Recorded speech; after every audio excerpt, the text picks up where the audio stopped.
Ladies and gentlemen, honorable guests, this year marks the 9th anniversary of the most serious crimes under international law committed by Daesh against the Yazidi people.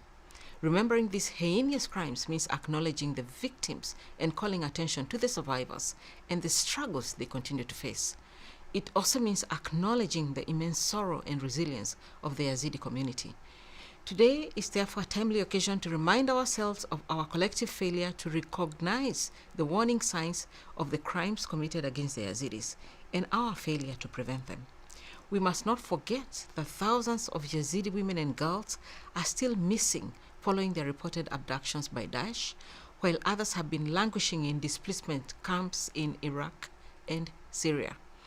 My role as Special Advisor on the Prevention of Genocide is that of a catalyst within the United Nations system to provide early warnings of the risk of atrocity crimes and to advocate for preventive action by the United Nations system and member states, including the intergovernmental bodies as the Security Council and the Human Rights Council. My role also includes advocating for preventative measures.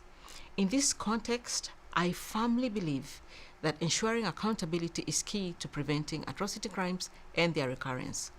My visit to Iraq in May 2022 gave me the opportunity to discuss with various interlocutors about the existing challenges around accountability and prevention.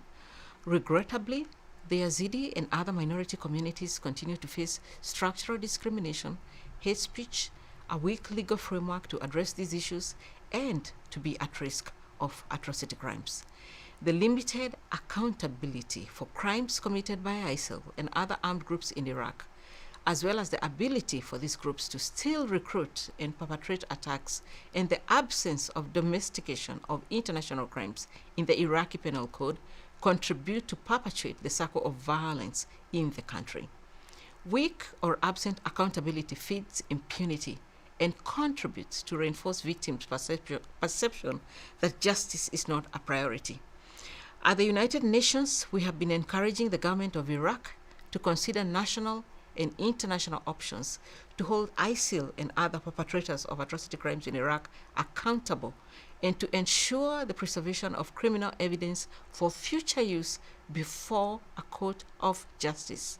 In this context, I welcome the recent establishment of a joint working group comprised of numerous parts of the Iraqi government and UNITAD, the United Nations investigative team to promote accountability for crimes committed by Daesh, ISIL, aimed at domesticating international crimes in Iraq. I believe it is key for Iraq to opt for the most holistic and inclusive definition of the crimes, that no perpetrator can escape justice, and that any future atrocity crimes can be adjudicated in a court of law in Iraq with the aim of deterring them in the first place. In this context, I'm also grateful to UNITAD for their innovative approaches in the use of technology to make the best possible use of battlefield evidence, to document and build cases, to engage with victims and survivors, and for their community outreach. However, while the endeavors undertaken so far at national and international level for not letting the crimes of the past be forgotten or go unpunished are commendable, more needs to be done. Many communities in Iraq still feel vulnerable and consider that not enough is being done to protect not only their linguistic, religious, or cultural heritage, but their very physical integrity. Addressing long-term grievances is one of the most effective ways of prioritizing prevention of human rights violations. We know that women and girls were abducted, that sexual violence was used as a tool for war and intimidation. Religious sites and cultural symbols were destroyed. I strongly believe that peace, reconciliation, and prevention of future crimes needs to come hand in hand with accountability for past crimes. For this reason, I believe that the Yazidi Survivors Law remains crucial to advance efforts for accountability in Iraq. Hence, it is important to spare no effort to ensure accountability, which remains essential for healing and trust building in Iraq. In this context, collecting and protecting evidence of crimes committed by Daesh to ensure justice for victims is critical. It is also essential to support the implementation of much needed structural changes in a sustainable way.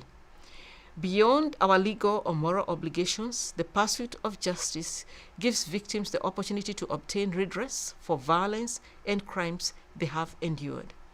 Alongside other transitional justice mechanisms, prosecutions recognize the suffering of the victims and their families and contribute to the restoration of some of the dignity or integrity that was lost or severely damaged. For this reason, I was very glad in November 2021 when the German Federal Court of Justice issued a decision, the conviction against ISIS member Taha AJ for genocide, crimes against humanity, and war crimes committed against Yazidi victims in Fallujah, Iraq. Taha's enslavement and abuse of a Yazidi woman and her 5-year-old daughter resulted in the girl's death. Both the genocide conviction and life sentence were affirmed on appeal, and no further appeal is possible.